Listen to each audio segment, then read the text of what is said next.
살기 위해 타협하느니 사형을 선택한 철학자.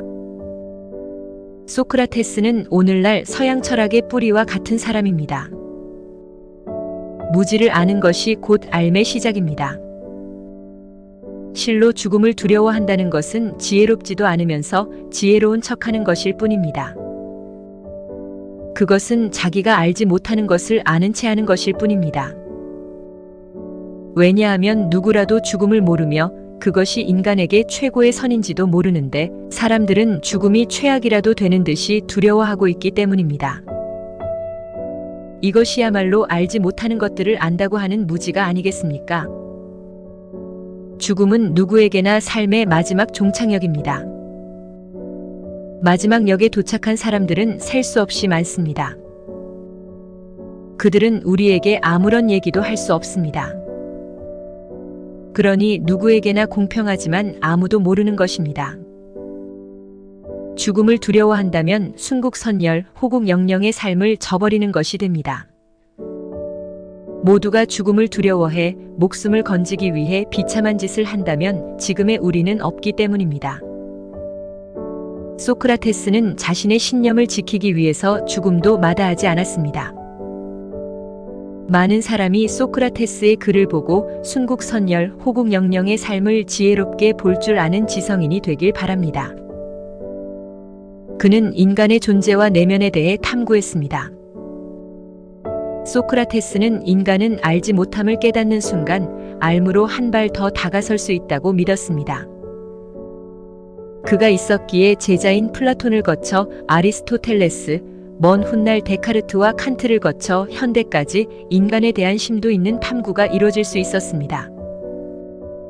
소크라테스가 활동했던 기원전 404년 아테네는 스파르타와의 전쟁에서 패해 정치적 간섭을 받고 있었습니다. 아테네에는 패전의 암울한 기운이 떠돌았고 그 상처를 떠넘길 희생양이 필요했습니다. 패전 이후 아테네의 집권자가 된 아니토스는 소크라테스를 바로 그 대상으로 삼았습니다. 소크라테스가 희생양이 된 이유는 두 가지였습니다.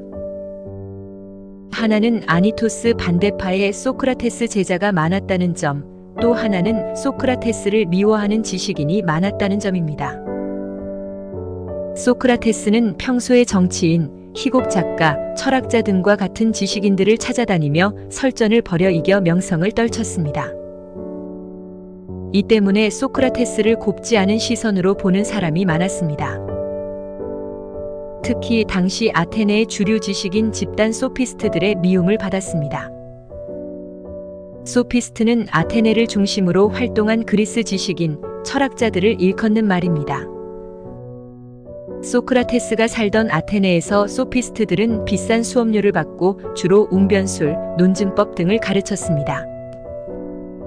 때론 지나치게 논쟁적이어서 소피스트란 말은 얼핏 들으면 그럴듯하지만 따져보면 이치에 맞지 않는 말을 하는 사람이라는 의미가 있기도 합니다. 이들에 비해 소크라테스는 가난하여 누추한 옷차림으로 생활하였으나 보수도 받지 않으면서 대화 속에서 지식을 스스로 깨닫도록 이끌어 청년들에게 큰 인기를 끌었습니다. 소피스트와 달리 양심적인 철학자였습니다. 이런 이유로 아테네의 주류 소피스트들이 소크라테스를 싫어했습니다. 소크라테스는 설전 과정에서 상대방이 대답을 못할 때까지 질문을 던지며 면박을 주었습니다. 당한 사람들은 소크라테스의 못생긴 외모를 비꼬며 숲의 정령 사티로스나 악마라고 비난했습니다. 이런 배경에서 그는 고발당해 아테네의 민중재판소라는 법정에 서게 됩니다. 그리스 세계를 대표하는 아테네에는 오늘날 배심원 제도에 가까운 민중재판소가 운영되고 있었습니다. 재판은 극장에 모인 민중재판관들이 찬반 투표를 해서 투표수에 많고 적음으로 판결을 하는 방식입니다. 민중재판관은 아테네 시민들이 1년 임기로 돌아가며 맡았습니다. 재판을 열려면 시민 개인이 고발해야 했습니다. 고발이 접수되고 재판이 시작되면 고발인이 고소한 이유에 대해 설명한 다음 피고인이 변론했습니다. 이 과정이 끝나면 고발인과 피고인이 각각 증인을 불러와 신문하고 민중재판관들이 판결하게 됩니다. 민중재판관들은 유죄라고 생각하면 구멍이 있는 도자기 조각을, 무죄라고 생각하면 구멍이 없는 도자기 조각을 투표함에 넣었습니다. 소크라테스가 고발당한 이유는 젊은이들을 타락시키고 국가가 인정한 신을 거부하고 새로운 신을 믿게 했다는 것이었습니다. 소크라테스는 법정에서 고발이 부당하다는 점을 조목조목 논리적으로 반박했습니다. 하지만 재판 과정에서 자신의 유무죄를 판가름할 민중재판관들에게 무례한 말을 많이 해 오히려 분노를 일으켰습니다. 그래서 유죄 280표, 무죄 220표로 사형을 선고받았습니다. 유죄 무죄 사이 표 차이가 크지 않았기에 소크라테스는 민중재판관들을 설득해 사형보다 가벼운 형벌을 받을 수도 있었습니다. 당시 법에 따라 피고인은 유죄 판결 후 최후 변론에서 구류, 벌금, 추방, 침묵 강요 등 4가지 중 하나를 요청할 수 있었습니다. 소크라테스는 최후 변론에서 가벼운 벌금만 내게 해달라고 했습니다.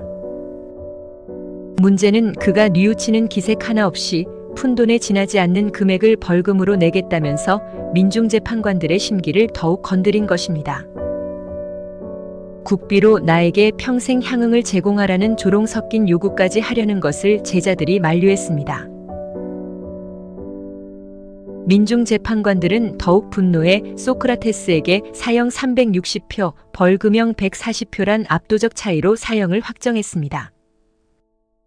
사형수가 된 소크라테스는 감옥에 갇혀 사형 집행을 기다렸습니다.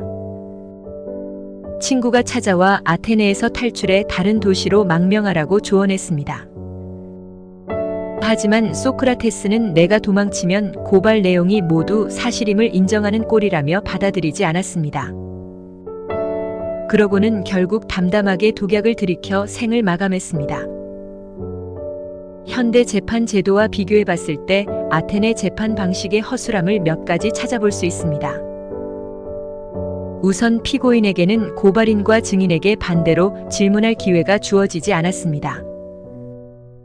민중재판관들이 투표 이전에 토론하며 의견을 나누는 과정도 없었습니다. 대부분 하루 만에 재판이 끝나기 때문에 민중재판관들은 이성적 판단보다는 재판 과정에서 느낀 감정으로 표를 던질 수밖에 없었습니다. 만약 소크라테스가 법정에서 목소리를 낮추고 불의 허위와 타협해 목숨을 구걸했다면 살 수는 있었을 것입니다. 하지만 우리가 오늘날까지 기억할 정도의 명예와 존경은 결코 얻지 못했을 것입니다.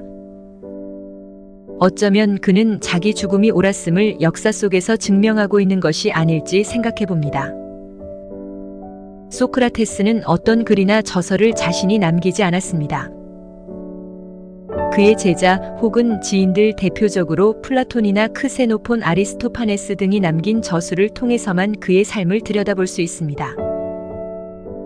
우리나라에서 흔히 듣는 소크라테스에 대한 이야기는 대부분 플라톤의 초기 대화편에서 볼 수 있습니다.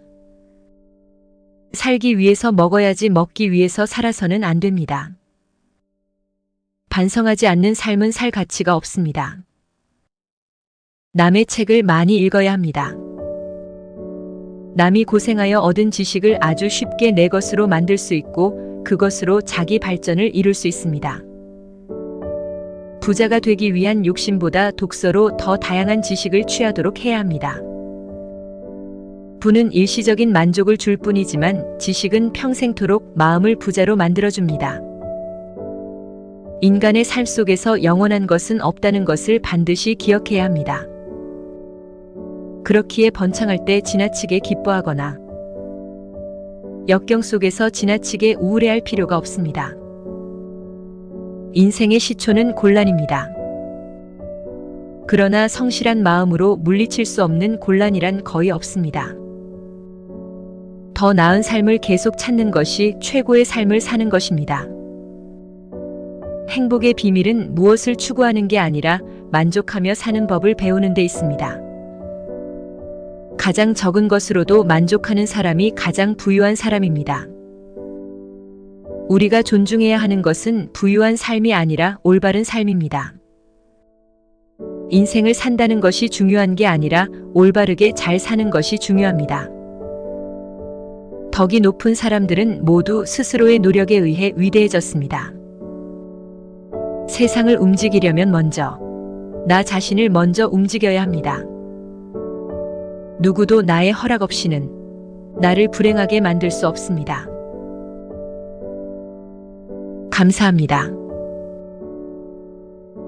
좋아요, 구독은 당신의 지식을 더욱 풍부하게 만들어줄 열쇠입니다.